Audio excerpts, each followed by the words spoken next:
Donc, comme vous l'avez dit en introduction, Françoise, la laïcité française ne s'est du discours féministe que depuis très peu d'années au regard de la longueur de son histoire, je dirais depuis une trentaine d'années environ, sur plus de 200 ans. Et sur la longue durée, je dirais même que le processus de laïcisation français s'est presque entièrement déroulé à l'insu et même à l'encontre du développement des droits des femmes dans la société française. Vous avez cité la Déclaration des droits de l'homme et du citoyen et son universalisme abstrait qui prétendait parler de l'homme en tant qu'être humain, alors qu'en fait, il ne s'adressait véritablement qu'à l'homme en tant que représentant du genre masculin. Et s'il est vrai que la Révolution française a bien accordé certains droits civils aux femmes, on ne leur a rien lâché en ce qui concerne les droits politiques. Comme vous le disiez aussi, il y a encore une trentaine d'années, on apprenait sur les bancs de l'école publique française que l'instauration du suffrage universel datait en France de la Révolution de 1848, ce qu'on ne questionnait jamais sur cet universel qui était uniquement masculin. Vous le savez aussi, ça fait partie des choses que l'on sait maintenant, la France a accordé extrêmement tardivement le droit de vote aux femmes, en 1944, bien après des pays comme le Danemark ou le Royaume-Uni, la Belgique, les États-Unis d'Amérique ou même la Turquie, la dernière du lot, en 1934. Il faut dire que dans le contexte du conflit des deux France, entre la France catholique et la France républicaine, qui a couru tout au long du XIXe siècle jusqu'au lendemain de la Seconde Guerre mondiale, les femmes étaient considérées comme étant les alliés inconditionnels de la France cléricale, et ce stéréotype a perduré longtemps. Et donc la laïcité française s'est partiellement construite sur cette mise à l'écart de la moitié de la population, jugée politiquement peu sûre. Dans les années 60 et 70, les choses ont commencé à changer, même si les avancées sociales concernant les droits des femmes, l'égalité civile et politique, la contraception, le droit à l'avortement, n'ont pas été réclamées, il faut se souvenir, au nom de la laïcité, mais au nom de l'égalité entre les sexes. Et ce n'est que depuis la fin des années 80 que certaines féministes se sont emparées du drapeau de la laïcité pour défendre l'émancipation des femmes vis-à-vis d'une pratique religieuse nouvellement installée en France et considérée comme à la fois rétrograde et misogyne au regard des canons actuels des relations hommes et femmes. La laïcité française, donc, n'a été en aucun cas, en tout cas aux yeux de l'historienne, garante d'avancées féministes pendant la plus longue partie de son histoire. Et c'est pourquoi il faut réinterroger cette équation femmes et laïcité dans notre nouvelle configuration typique de la société sécularisée et démocratique qui est la nôtre. Encore donc un retour un petit peu sur l'histoire. Cette Révolution française, donc, qui a proclamé les droits de l'homme et du citoyen, c'est-à-dire la liberté et l'égalité de tous les êtres humains, elle a effectué la première étape d'une sécularisation de la société qui n'était pourtant pas encore la laïcité telle que nous la connaissons aujourd'hui, en transférant la plupart des responsabilités jusque-là assumées par l'Église catholique dans les domaines civils. C'est le cas de l'état civil, du mariage civil, l'instauration du divorce, mais aussi dans les domaines médicaux et dans les domaines de l'enseignement. Mais cette même révolution l'a fait en excluant sciemment plus de la moitié de la population, avec en tout premier lieu les femmes, mais aussi les enfants, les prisonniers, les esclaves, etc. Cette exclusion, elle s'est maintenue pour les femmes jusqu'au lendemain de la Seconde Guerre mondiale.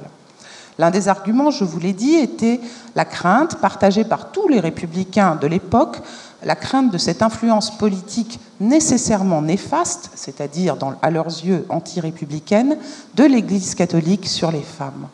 Le pouvoir des prêtres sur leurs ouailles était alors considéré comme une véritable menace pour la propagation des idéaux républicains et l'affermissement du parti qui les représentait. C'est un véritable lieu commun qui a été répété à l'envi par tous les intellectuels du XIXe siècle au XXe, de Michelet à Clémenceau. Ce dernier, et je vous le cite parce que je trouve la citation savoureuse, proclamait encore à propos des femmes en 1907 « Le nombre de celles qui échappent à la domination du clergé est ridiculement faible, et si le droit de voter est accordé demain aux femmes, la France sera précipitée en arrière vers le Moyen-Âge. » Cet argument, il faut le dire, avait une certaine réalité, car l'Église catholique, progressivement dépossédée de son rôle par la République, de son rôle dans l'enseignement masculin, s'était au contraire renforcée et pratiquement spécialisée dans l'enseignement féminin. Une militante pour le suffrage féminin à partir des années 1880, Hubertine Auclair, dénonçait cependant déjà ce prétexte qui permettait de conforter le monopole du pouvoir masculin sur la politique et sur la loi. Elle s'étonnait d'ailleurs d'un paradoxe qui résonne encore aujourd'hui.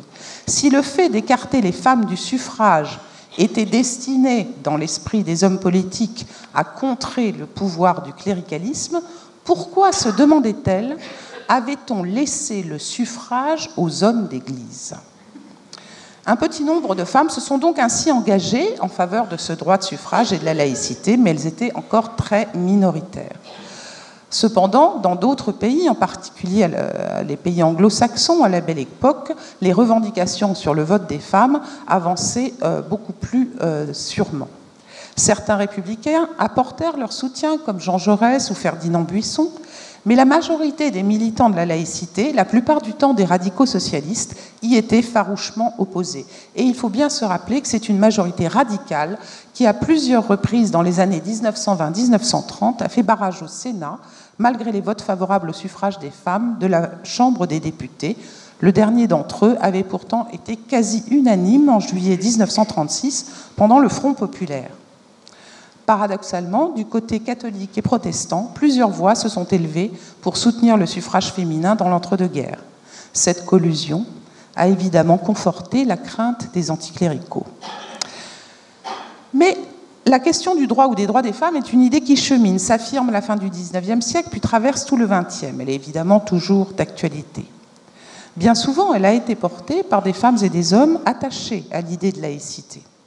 Et on peut trouver des convergences, ça et là, entre l'engagement en faveur de la laïcité et le combat pour les droits des femmes, mais aussi quelques décalages. Et je vous cite par exemple cet exemple de la loi sur le divorce de 1884, puisqu'il avait été accordé par la Révolution, puis supprimé en 1816 sous la Restauration, et réinstauré donc sous la Troisième République en 1884. Ce débat a été très vif dans les chambres, a suscité l'opposition, essentiellement des juristes de culture catholique, pour qui cette loi remettait en cause le caractère indissoluble du mariage selon la tradition catholique.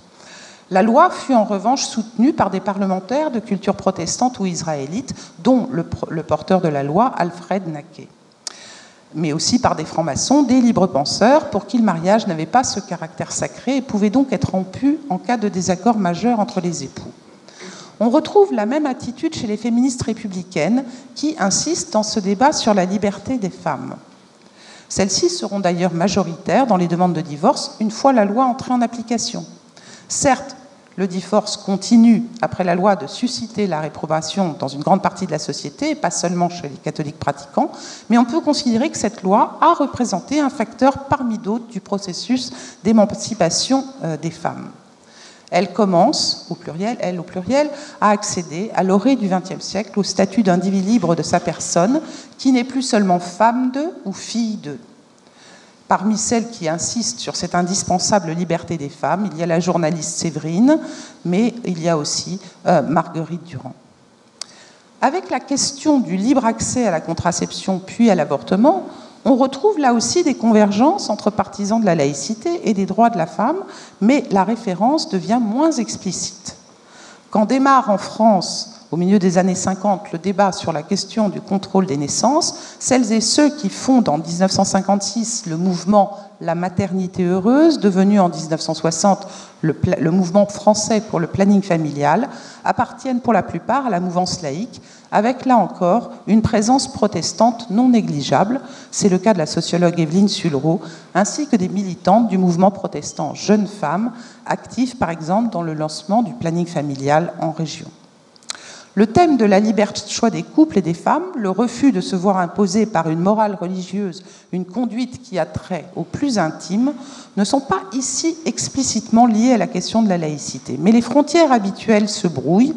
Ainsi, les communistes, à l'époque, très attachées à la laïcité sont dans un premier temps, du moins dans les discours officiels, plutôt hostiles à l'idée de contrôle des naissances, considérée comme une arme contre la classe ouvrière.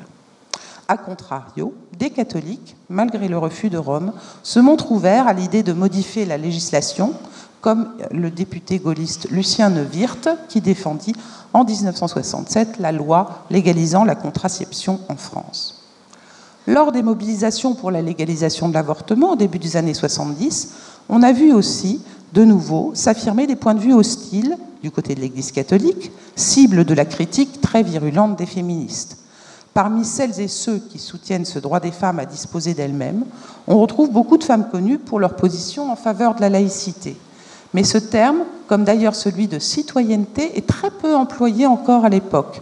Il faut reconnaître qu'avec les questions liées au corps et à la sexualité, questions qui renvoient à la question de la libération des femmes, expression lancée par la deuxième vague du féminisme, on s'éloigne des cadres habituels du combat pour la laïcité. Sautons dans le temps, et c'est à nouveau sur le terrain de l'école que le débat de la laïcité, vous le savez tous, a ressurgi en 1989 autour du port du voile par des jeunes filles musulmanes dans le cadre scolaire. Dans ces débats qui ont été vifs et qui ont continué pendant de très nombreuses années autour de ce foulard islamique, débats auxquels ont participé d'ailleurs beaucoup de femmes, on a souvent entendu une critique sévère des religions, volontiers présentée comme hostile, enfin intrinsèquement hostile aux droits des femmes. Les arguments ne manquent pas à l'appui de cette thèse dans l'actualité des dernières décennies. Commando anti-avortement organisé par des groupes protestants fondamentalistes aux États-Unis, intégristes catholiques en France, violences faites aux femmes dans les pays où la loi religieuse s'impose de manière parfois brutale, refus réitérés du Vatican à propos de la contraception chimique ou mécanique et de l'avortement, des éléments qui ne peuvent que conforter le point de vue de ceux pour qui les religions sont le legs d'un passé révolu et obscurantiste dans un vocabulaire très affirmé, issu directement de la pensée positiviste du XIXe siècle. Le discours a donc semblé changer depuis la fin des années 70. Et la militance féministe s'est emparée de l'étendard de la laïcité à tel point que cela devient une sorte de topos actuellement, en particulier chez les secrétaires d'État ou ministres à la condition des femmes, où il y a toujours, de Laurence Rossignol à Madeleine Schiappa, où il y a toujours cette association presque automatique entre femmes et défense du droit des femmes et laïcité. Cependant, il faut quand même se rappeler qu'une partie d'entre elles l'ont fait en défendant le refus de l'ouverture de l'école publique aux filles voilées pour, disent-elles, tenter de les détacher de leurs mentors oppresseurs. Et en dépit des proclamations universalistes en faveur de l'émancipation de toutes les femmes, il ne me paraît pas que le discours de type laïque antiféministe que je vous ai détaillé auparavant a vraiment disparu du paysage. Il me semble même que certaines féministes républicaines s'en sont paradoxalement faites les courroies de transmission. Lors des grandes consultations sur la laïcité, comme la commission Stasi de 2003, les jeunes filles intéressées n'ont pas ou très peu été entendues par les experts qui ont discuté gravement de ces sujets. Et le discours dominant à l'époque portait sur l'émancipation nécessaire et volontariste que la République devait mettre en place pour émanciper, donc pour libérer les faibles femmes musulmanes menacées par leur mari, leur frère ou leur père. Et quand on entendait ces discours, pour l'historienne que je suis, ça rappelait très fort les discours paternalistes et volontiers machistes des républicains de la fin du XIXe siècle, qui mettaient déjà en cause les qualités physiologiques et morales de ces faibles femmes, alors sous l'emprise des émotions hystériques et de leur curé. À cause de ces impensés paternalistes et idéologiques, le discours féministe républicain universaliste, qui est plutôt dominant dans les médias en France, s'est donc plutôt inscrit à contre-courant de féminisme allogène anglo-saxon ou de féminisme croyant qui se sont développés de part et d'autre de l'Atlantique. Dans ces féminismes moins universalistes, l'attention est plutôt portée à la liberté accordée aux femmes dans leur choix, plutôt qu'à une libération qui serait imposée de l'extérieur ou du haut par l'État aux individus. Il me semble donc que cet féminisme républicain dit universalisme était un discours tout à fait idéologique et en cela aussi peu laïque que possible. Et il me semble qu'il faut un tout petit peu réfléchir à ces termes. Le récent et dernier ouvrage de Johann Scott, Sex and Secularism, qui est paru en 2017 aux éditions de Princeton, a été traduit en français récemment sous le titre « La religion de la laïcité » et je ne crois pas que ce soit tout à fait un hasard. Elle en conclut que le concept même de laïcité serait beaucoup plus profondément marqué par un ethos chrétien qui ne veut bien se l'avouer, ce qui expliquerait sa déclinaison particulière, au moins en ce qui concerne la France, et sa difficulté à prétendre à une réelle universalité. La proposition décapante de Johann Scott mérite d'être prise en compte. Et si c'était la laïcité elle-même, à travers les particularités de sa longue histoire, qui était particulièrement rétive à la réelle égalisation des positions occupées par les hommes et par les femmes dans la société. Et plutôt le discours laïque universaliste que le seul discours religieux, généralement mis en cause, et de manière plutôt paresseuse intellectuellement. En essayant de démanteler les mythes de la modernité elle-même, l'auteur ne nie pas la domination religieuse, hier comme aujourd'hui, et elle ne nie pas que celle-ci n'a pas créé et conforté des formes de hiérarchie entre les hommes et les femmes. Elle l'a très bien décrit dans plusieurs de ses ouvrages. Mais elle a aussi montré que le discours séculariste ou laïque, qui s'auto-qualifie généreusement d'émancipateur, a longtemps utilisé ces mêmes catégories inégalitaires, différences, complémentarités, pour dénier l'accès des femmes à la sphère de l'action politique. Cette interrogation provocante résonne encore plus fortement, bien sûr, à la suite de l'affaire Weinstein. Parce que même dans les pays dans lesquels les plus criantes inégalités hommes-femmes du point de vue civil et politique ont été légalement réduites ces 40 dernières années, même dans ces pays, il semble qu'il y ait encore quelques progrès à faire, et vous serez probablement d'accord avec moi, pour atténuer, c'est le moins qu'on puisse vouloir, la domination du genre masculin dans les sphères de l'activité sociale considérées comme les plus nobles de la société, c'est-à-dire la sphère publique.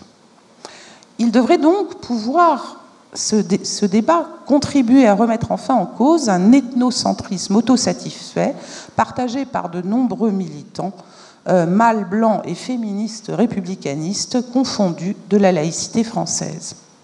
Si l'on en croit l'analyse sans concession de Johann Scott, le débat en cours sur la laïcité se déformerait trop souvent en une sorte de laïcisme et son antiféminisme historique originel continuerait de s'illustrer face à la stigmatisation continue et acharnée de la femme musulmane voilée, repoussoir facile et stéréotypée. Il se teinterait de plus d'un fort sentiment de supériorité culturelle qui n'hésiterait plus à inclure dans les discours publics tenus tant à droite qu'à gauche de l'échiquier politique des considérations qui flirtent avec un certain racisme. En prolongement de ces remarques, je voudrais dire que la réactivation récente du discours laïque s'est en effet faite par l'isolement, au sens chimique du terme, de l'islam, qualifié de manière presque unanime de véritable problème sociétal. Et je rappellerai que la laïcité française, en fait, s'est toujours nourrie tout au long de son histoire de sa confrontation à un adversaire religieux.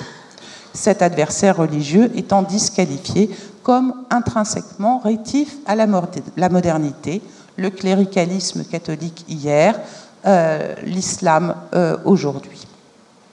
L'anticléricalisme, donc, qui est profondément ancré dans notre société, est issu d'une lecture partielle et volontairement partiale de la philosophie des Lumières, et il reste profondément ancré donc dans une certaine culture politique française, en particulier dans la gauche progressiste et républicaine, et ce depuis la Révolution française. Des décennies d'enseignement laïque et républicain excluant explicitement le fait religieux, sous le vocable d'émancipation, ont permis à cette idéologie antireligieuse d'infuser au sein de la population, au-delà même de son terreau d'origine. Donc je ne voudrais pas monopoliser, évidemment j'aurais encore beaucoup de choses à dire, mais le débat risque de permettre de les faire montrer. Mais en conclusion, je voudrais donc redire que l'on s'en trompe, à mon avis, de diagnostic, mais aussi de remède. La défense de la laïcité doit cesser de se focaliser sur la dénonciation routinière et systématique de l'emprise religieuse sur les individus en général et les femmes en particulier.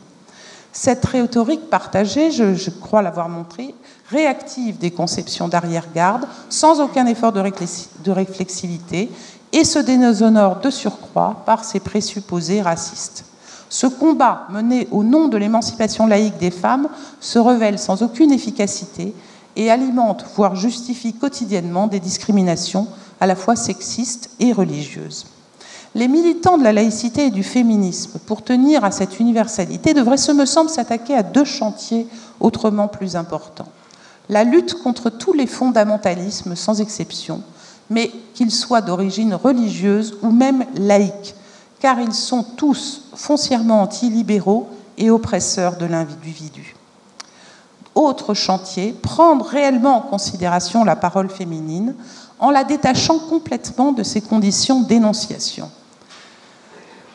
On le voit donc, cette dialectique entre la liberté de conscience et une liberté de pensée émancipatrice et républicaine n'a pas disparu dans les débats et il faut faire la part des choses.